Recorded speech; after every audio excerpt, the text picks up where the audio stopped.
చూపులు కలిసిన శుభవేళ ఎపిసోడ్ 14. అంత చలిలో నిలబడుతూ ఉంటే బాడీ మొత్తం షివర్ అయిపోతుంది సంధ్యాకి. కానీ అది ఏమీ పట్టనట్టు సైలెంట్గా అలా నిలబడి అతను చెప్పిన పని చేస్తూ ఉంది. ఇక్కడ రూమ్లోకి వచ్చాక లైట్ ఆఫ్ చేసి బెడ్ లైట్ ఆన్ చేసి హాయిగా మంచం మీద పడుకున్నాడు అయాన్. కానీ ఎంతసేపటికి నిద్ర పట్టకపోవడంతో లేచి కూర్చుని బాల్కనీ వైపు చూశాడు. చలికి గజగజ వణికిపోతున్న సంధ్యాని చూస్తూ ఉంటే కళ్ళల్లో తనకి తెలియకుండానే నీళ్లు తిరిగాయి. నిన్ను చూసిన మొదటి చూపులోనే ప్రేమించాను. నిన్ను పెళ్లి చేసుకుని కనీసం నీకు వంటి మీద చిన్న గాయం కూడా అవ్వకుండా నీ కాళ్ళు కందకుండా చూసుకోవాలి అనుకున్నాను.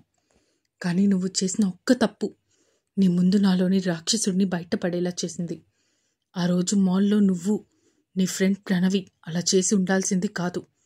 మీ స్థానంలో ఇంకెవరైనా ఉండి ఉంటే ఈ పాటికి మీరు చచ్చి 2 నెలలు అయ్యుండేది అనుకుంటూ తన కన్నీళ్ళని తుడుచుకొని సంధ్య వైపు కోపంగా చూస్తున్నాడు. సంధ్య చలికి వణికిపోతూ ఉంటే నిలబడటం తన వల్ల కావటం లేదు. దేవుడా, తొందరగా తెల్లారిపోతే బాగుంటుంది అనుకుంటూ వణికిపోతూ తన శక్తి అనుసారం నిలబడడానికి ప్రయత్నిస్తూ ఉంది. ఇక రాత్రి 3:30 దాటుతుండగా తనలోని ఓపిక పూర్తిగా నశించిపోయింది అన్నట్టు కింద పడిపోయింది. తను పడిపోవడం చూసిన అయాన్ ఒక్క ఉదుటున మంచం మీద నుంచి లేచి తనని చేరి తనని తన చేతుల్లోకి తీసుకున్నాడు. తన శరీరం మంచి ముక్కలాగా చల్లగా తగులుతూ ఉంటే తనని మంచం మీదకి చేర్చి తను కూడా సంధ్య పక్కన పడుకున్నాడు. అయినా కూడా సంధ్య బాడీ ఇంకా చల్లగానే ఉండటంతో వెంటనే తన అల్మారా ఓపెన్ చేసి ఒక పెద్ద దుప్పటి తీసి తనకి నిండుగా కప్పి తను వేసుకున్న టీషర్ట్ రిమూవ్ చేసి సంధ్య టీషర్ట్ కూడా రిమూవ్ చేసి సంధ్యాని తనకి దగ్గరగా జరుపుకొని తనని గట్టిగా పట్టుకొని పడుకున్నాడు. ఒక అరగంటకి తన బాడీలోని చల్లదనం మెల్లగా తగ్గుతూ వేడి పుట్టింది. సంధ్య వైపు చూస్తూనే మెల్లగా నిద్రలోకి జారుకున్నాడు అయాన్ కూడా. నెక్స్ట్ డే మార్నింగ్ బయట కామాక్షి డోర్ తడుతూ ఉంటే మెల్లగా నిద్ర లేచింది సంధ్య. ఇదేంటి, నేను బయట ఉండాలి కదా, ఇక్కడున్నానేంటి అనుకుంటూ లేవబోయింది. కానీ ఆ క్షణంలో తన వంటి మీద బట్టలు లేకపోవడం గమనించి ఇదేంటి, నా వంటి మీద బట్టలు లేవు, దేవుడా అంటే ఏం జరిగింది అనుకుంటూ పక్కకి చూసిన తనకి అయాన్ వంటి మీద కూడా బట్టలు లేకపోవడంతో అంటే రాత్రి వీడు నన్ను అనుకుంటూ ఆపై ఊహించడానికి కూడా తనకి కష్టంగా ఉండటంతో ఏడుస్తూ అయాన్ని గట్టిగా కొట్టడం మొదలుపెట్టింది.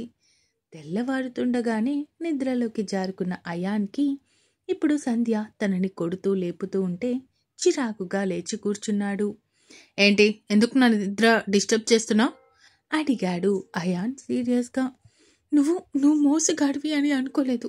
రాత్రి నువ్వు చెప్పినట్టే పనిష్మెంట్ చేశాను కదా, అయినా కూడా దయా దాక్షిణ్యాలు లేకుండా నా జీవితాన్ని నాశనం చేసేసావు నువ్వు అంటూ ఏడుస్తూ అయాన్ వైపు అసహ్యంగా చూస్తూ చెప్పింది సంధ్య.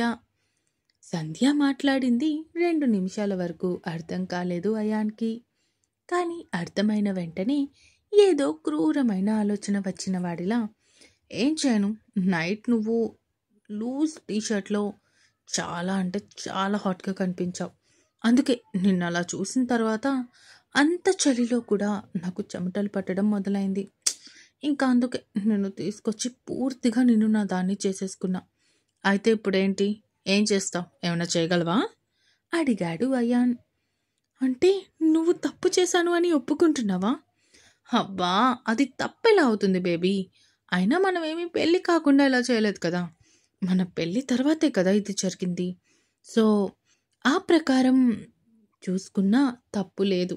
ఇంకా ఒప్పు కూడా, భార్యాభర్తలు అన్న తర్వాత మన ఇద్దరికి మ్యూచువల్ అండర్స్టాండింగ్ ఉండాలి కదా బేబీ. నువ్వు నా అవసరాలు తీరిస్తే నేను నీ అవసరాలు తీరుస్తా అన్నాడు అయాన్. భార్యాభర్తలంటే మ్యూచువల్ అండర్స్టాండింగ్, కానీ ఎందులో? కలిసి నడవడంలో, కలిసి బ్రతకడంలో, కలిసి ప్రేమించడంలో, అంతేకాని ఇలాంటి దిక్కుమాలిన పనులకి కాదు అయినా నిన్నటి వరకు నువ్వు ఒక రాక్షసుడివి, కానీ అందులో కొంచెమైనా మానవత్వం ఉంది అనుకున్నాను. కానీ నిన్న నైట్ నేను కళ్ళు తిరిగి పడిపోయిన తర్వాత కూడా నువ్వు ఇలా చేసావు అంటే నువ్వు ఒక పశువు కంటే హీనం. నిన్ను చూస్తుంటే నా ఒళ్ళు అంతా తేళ్ళు జర్రులు పాకుతున్న ఫీలింగ్ కలుగుతుంది. నీలాంటి వాడిని నిన్న జీవితంలో ఎక్కడ చూడలేదు అంటూ కోపంగా అరిచి చెప్పేసి అక్కడి నుంచి వెళ్ళిపోయింది సంధ్య దుప్పటి చుట్టుకొని బాత్రూంలోకి. వెళ్ళిన సంధ్య వైపు చూస్తూ, నన్నెన్ని మాటలు అంటావా, ఈ రోజు నుంచి నీకు డబుల్ టార్చర్ చూపిస్తా అనుకుంటూ అక్కడి నుంచి లేచి తన టీషర్ట్ వేసుకొని ప్రణవ్కి కాల్ చేశాడు. హలో, గుడ్ మార్నింగ్ బావా, చెప్పరా, ఏం చేస్తున్నావు అడిగాడు అయాన్.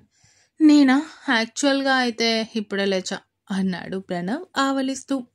సరే ఆపై, ఈ రోజు నుంచి నేను కూడా ఆఫీస్కి వస్తున్నా అన్నాడు అయాన్.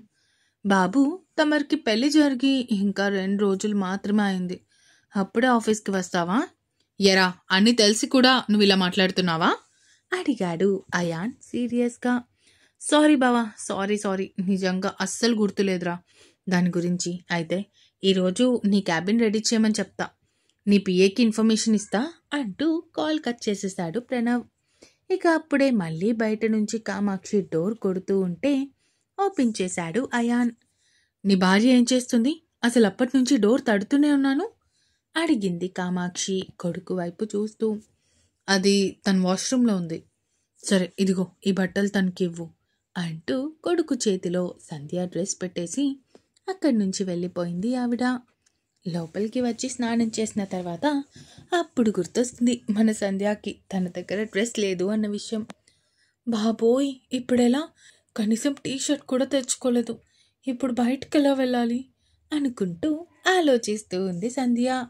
అయాన్ బాత్రూమ్ డోర్ తట్టి నీ డ్రెస్ అంటూ చెప్పడంతో డోర్ ఓపెన్ చేసి చెయ్యి మాత్రమే పైకి ఇచ్చింది.